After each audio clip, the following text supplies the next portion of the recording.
shoes going. Action in round number 5.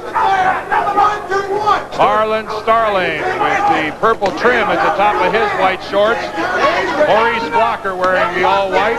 Blocker the taller of the two, and as my colleague Alex Swallow told you, for identification purposes, the balding gentleman.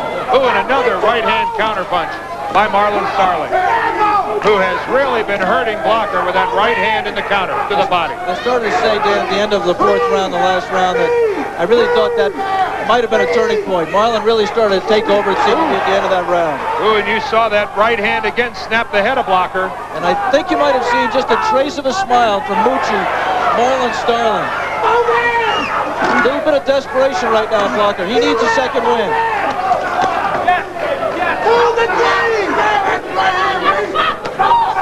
And the body punches from Marlon Starling are not helping him. And that was all Eddie Futch, not Eddie Futch, that's all that Freddie Roach talked about in Marlon Starling's corner that last break was work the body. You're starting to break this guy up inside. Keep it up. And he said something else that is very rarely heard in the corner. He said, you're using the jab too much. Very few trainers will tell their man to stop jabbing. He wants Marlon inside with power punches, as you said, trying to break him up and trying to rough him up.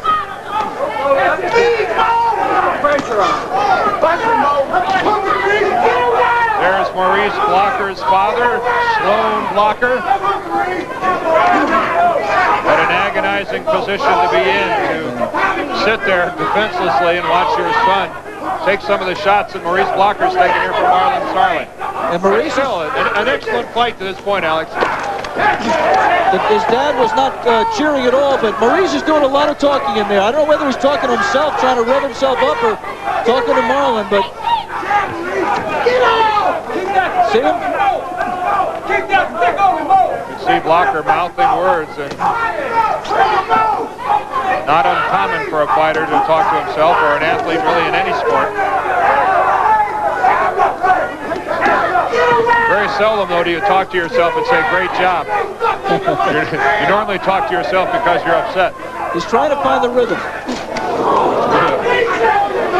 could hear the groan go from the audience at that right hand from Starling and missed. See Marlon with the left arm right down. He's trying to throw a right hand. I don't know whether he's looking to hook or bringing his own right hand back. The closing seconds of round number 5. Gravity. Both fighters move to the middle of the ring for the 6th round of this 12-round championship fight here on our Schlitz Malt Liquor Professional Boxing Series on ABC. I'm Dan Deerdorf along with Alex Swallow. We're at Bally's Hotel here in Reno. The reason these guys are here is a shot at Marlon Starling's belt, the man on the left, the WBC Welterweight champion. Alex Swallow, your assessment of what's happened so far? Well, it has not been, with capital letters, an excruciating fight to watch thus far. It's been a much better action fight than we expected, because both men have gone out there and been aggressive in going after what they both need. Maurice Blocker on the left wants the world championship. Marlon Starling not only wants to keep his title, but he wants to put himself in a position for big money fights down the road against an Aaron Davis or a Julio Cesar Chavez or a Meldrick Taylor. Right back with both hands! You see a lot of grease on the eyelids of the upper eyes of Marlon Starling. They have also used end swell on his left eye, puffiness predominantly on his left eye.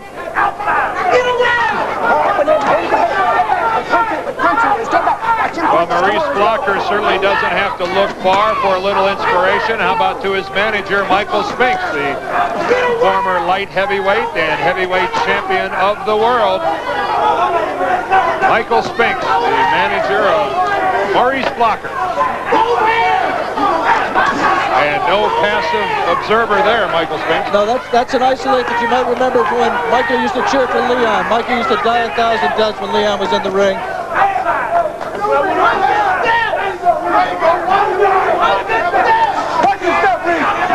He says, we talked to Michael, he says he is comfortable in his retirement, but there's a little something in his voice that gives you the impression that he is not 100% committed to it yet. You know, you mentioned Leon Spinks. I'll take this opportunity to pass along our condolences. Leon Spinks' son was murdered several weeks ago in St. Louis, and our condolences to Leon Spinks and to Michael Spinks. But business at hand is Maurice Blocker and Marlon Starling. And it has certainly not been the type of fight that both of these fighters said ahead of time that they would fight. I'm glad they lied. No. I'm glad they did too.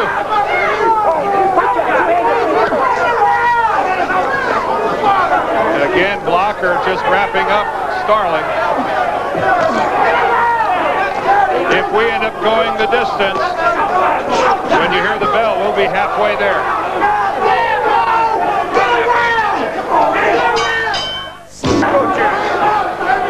Referee Mills Lane says, let's get going here in the 7th round. Halfway, I've got Starling up by a point.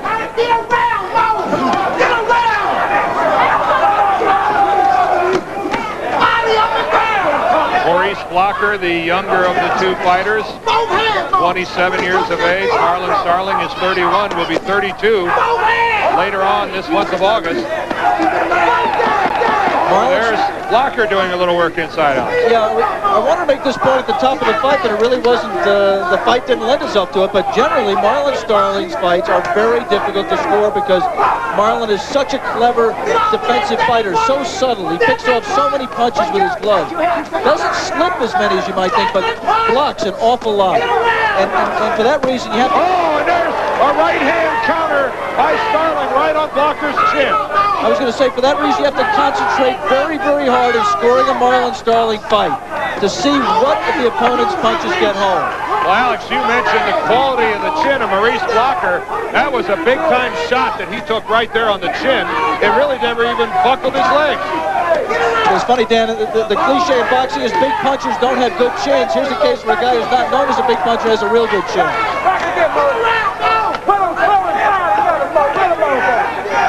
We should also point out that, with the exception of the first Mark Breland fight, Marlon Starling is not a huge one-punch knockout guy. Well, and that knockout came in, what, the 11th round, and at that point in time, Breland was having trouble standing up.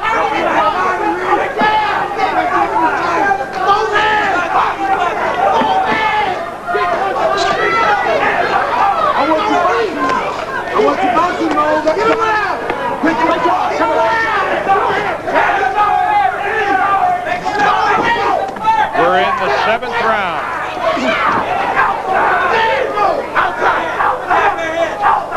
Maurice Blocker, tall and angular, almost 6 feet tall, and weighed in a pound less than the 147-pound limit. Yeah, it sure looks like when Moochie drops that left, when Marlon Starling puts that left to the side, the way he's cocking his body, it looks like he wants to rip a right hand. Well, I would think that Blocker is giving him an opportunity with that left hand down low, Alex. Of course, Marlon Starling has a long way to reach to land it on the chin. Except that Maurice has not been fighting as much of this fight at distance as I thought he would. Good flurry inside by Blocker. Boy, Maurice is just dying to get air.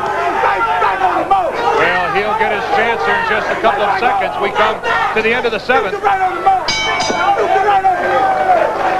And as you can see, Marlon is not fresh as a daisy either. Oh, and he's cut. Here comes Eddie Aliano, cut over the left eye. I really didn't see where it happened. It had to happen at the end of the round. Have that round. Okay, you're not busy enough. You're gonna be busier in there. Okay? Come on, champion. You gotta pick it up in there. Yeah, pick it up. Yeah, pick it up. Come on. Come on, baby. Pick him up. Now, that's the way you do it, Maurice. Jabbing the water up, yeah? Alex, let's take a look, see if we can find the cut. I really can't tell, Dan, if it's happened yet. There's the right hand. That was not the closing shot. It was the right hand early in the round that Starling landed. It's not a huge cut. over the left eye. But it's in a bad place. Yeah. I'm not sure that we'd have the capabilities to try to find at it with any degree of accuracy. Tell you that that's the blow that caused the cut. Regardless, here we go in the 8th round. And we'll monitor that cut over the left eye of Marlon Starling. Both fighters wearing white trunks. Look for the purple trim on the shorter Marlon Starling. Yeah, the purple trim with some red around it. About to be a lot of red, because that has to be a bad cut. If Eddie Aliano lets a man come out of the corner with blood coming out, he's got a problem. It's on the eyelid, there's swelling. And Eddie Aliano is a A1 cut man. He could not stop that cut with the time he had to work on it. And he's getting prepared for the next round. He's putting his Zars pads there. He's getting his adrenaline solution. Well, if any fighter I know, Alex, had to go into a defensive posture to protect a bad eye, Marlon Starling would be one of my choices. And he's not doing it. I mean, he's not putting his hands up in the peekaboo defensive posture that he normally does. He's carrying his hands much lower.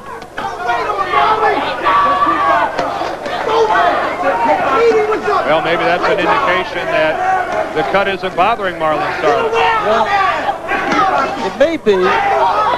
It may also be that he's just not adjusting well to it. It may also be that his arms are tired.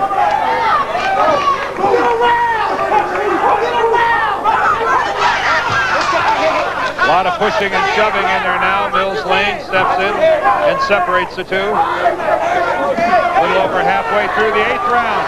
Oh, and there's a good flurry and combination by Maurice Blocker.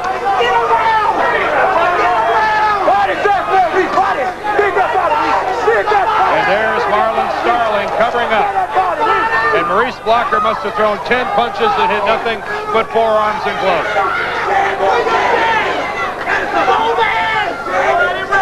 You see the Maurice Blocker's trunks are quickly becoming pink. That is not his own blood.